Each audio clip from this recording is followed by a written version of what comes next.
हाय दोस्तों, आज पढ़ते हैं पास्ट कंटिन्यूअस टेंस में इंट्रोगेटिव सेंटेंस।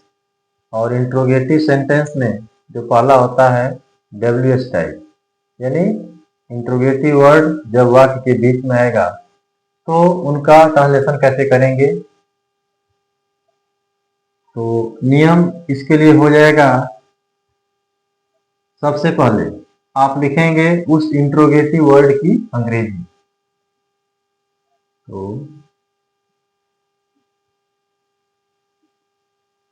इंट्रोगेटिव वर्ड पहले लिखेंगे और इसके बाद हेल्पिंग वर्ब। ठीक है, सहायक क्रिया जो वाज और वर्ब थी इनमें से जैसा करता रहेगा वैसी सहायक क्रिया। इसके बाद कर्ता लगाएंगे और यदि वाक्य में नहीं है तो नॉट लगाएंगे। नॉट के बाद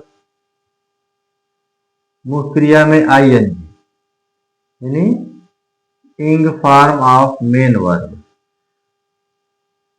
ठीक, फिर कर्म लगा देंगे और कर्म के बाद कॉम्प्लीमेंट पूरक।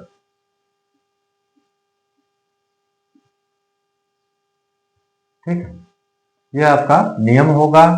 और कैसे इस प्रकार के वाक्यों का ट्रांसलेशन होगा, देखिए। रमेश कहाँ जा रहा था। यह प्रश्न कोई पूछे रमेश कहाँ जा रहा था, देखिए पहचान से स्पष्ट है रहा था कि यह पास्ट कंटिन्यूअस टेंस का वाक्य है। प्रश्न पूछा गया है और जो इंट्रोगेटिव वर्ड है वह वाक्य के बीच में। तो ऐसी दशा में आप सबसे पहले इस इंट्रोगेटिव वर्ड की अंग्रेजी लगाएंगे। कहाँ है तो आप लगाएंगे वेयर। अब देखेंगे सब्जेक्ट कौन है, रमेश। तो रमेश जाहिर है एक वचन करता है, सिंगुलर, इसलिए हेल्पिंग वर्ब वाज। अब इस कर्ता की अंग्रेजी रमेश। मुख्य क्रिया कौन है, नॉट नहीं लगाएंगे क्योंकि नहीं इसमें नहीं है। मुख्य क्रिया जाना, गो मीन्स जाना, और इसमें जोड़ देंगे आईएनजी और question mark. Where was Ramesh going, Ramesh कहाँ जा रहा था। कोई पूछे तुम कमरे में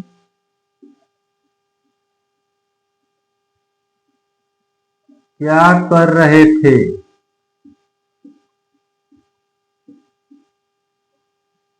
यह वाक्य है। तुम कमरे में क्या कर रहे थे आ गया, जो पास्ट कंटीन्यूअस टेंस की पहचान है। प्रश्न पूछा गया है क्या शब्द से, तो सबसे पहले आप डिसाइड करेंगे इसी की इंग्लिश लगेगी। तो क्या के लिए वाट। ठीक है, अब वाट के बाद सहायक क्रिया, कर्ता देखेंगे कौन है, तुम, यू लगेगा तो यह बहुवचन करता है, इसलिए सहायक क्रिया बहुवचन की।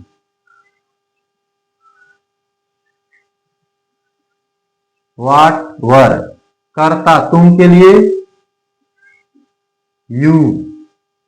मेन वर्ब करना, डू मीन्स करना, इसमें जोड़ेंगे आईएनजी डूइंग। अब बच गया कॉम्प्लीमेंट, कमरे में, तो में की अंग्रेजी पहले, इन द रूम।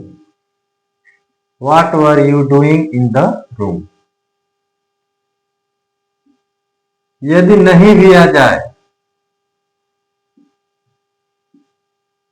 वे सब सड़क पर क्यों नहीं टहल रहे थे। यह वाक्य है। देखिए रहे थे आगे, ये पहचान है पास्ट कंटीन्यूअस टेंस की। अब आपको देखना इंट्रोगेटिव वर्ड कौन है, क्यों। तो क्यों के लिए आप लगाते हैं वाई। सब्जेक्ट कर्ता कौन है, वे सब, यानी दे मीन्स वे सब। तो वे सब बहुवचन है, स्पष्ट है, इसलिए सहायक क्रिया वर। अब कर्ता की अंग्रेजी वे सब, दे कर्ता हो गया। देखिए नहीं आ गया, अब इस कर्ता के बाद नहीं के लिए लगेगा ना। फिर अब मेन वर्ब कौन है, टहलना। कौन सा काम हो रहा है, टहलना। तो वॉक मीन्स टहलना, और इसमें जोड़ देंगे आईएनजी, वॉकिंग। कहाँ टहल रहे थे, सड़क पर, यह कॉम्प्लीमेंट है। तो पर के लिए ऑन द रोड, यही ट्रांसलेशन हो गया, why were they not walking on the road. यदि आपको कहना हो उसे कौन पढ़ा रहा था, ये देखिए उसे कौन पढ़ा रहा था, ठीक ना। तो इंट्रोगेटिव वर्ड कौन है, कौन। तो उसके लिए लिखते हैं आप हु। और सब्जेक्ट इसमें कौन है, कोई नहीं। कौन वाले वाक्य में कर्ता नहीं होता है। तो अब सहायक क्रिया कौन सी लगेगी। अब आप अगर इस तरह से वाक्य दिया है तो सहायक क्रिया आप सिंगुलर नंबर की लगाएंगे, ठीक है। तो यह हो जाएगा वाज, हु आज। देखिए यहां नियम पर चलिए, सहायक क्रिया लग गई, करता है नहीं, नाट नहीं लगेगा। अब मुख्य क्रिया पर हम आ जाएंगे। कौन सा काम हो रहा है, पढ़ाने का। टीच मीन्स पढ़ाना, और इसी में जोड़ देंगे आईएनजी। टीचिंग, और किसे पढ़ाया जा रहा था, उससे, यह ऑब्जेक्ट है, तो उसे के लिए him, who was teaching him. ये स्ट्रक्चर आपका है। अगर डब्ल्यूएच टाइप इंट्रोगेटिव सेंटेंस आपको मिलता है तो आप इस तरह से लगाएंगे। सबसे पहले आप इंट्रोगेटिव वर्ड की अंग्रेजी रखेंगे, और फिर टेंस के अनुसार, जैसा आप जानते हैं वाज और वर ये दो हेल्पिंग वर्ब्स हैं। अगर कर्ता सिंगुलर है और आई है तो वाज लगाएंगे, अगर कर्ता आपका प्लूरल है तो वर लगाएंगे। उनका प्रयोग करते हुए आप फिर कर्ता नाट, अगर नहीं है तो मुख्य क्रिया आईएनजी, कर्म, पूरक, इनका प्रयोग करेंगे। आपका टेंस बहुत आसानी से बन जाएगा। ठीक है, धन्यवाद।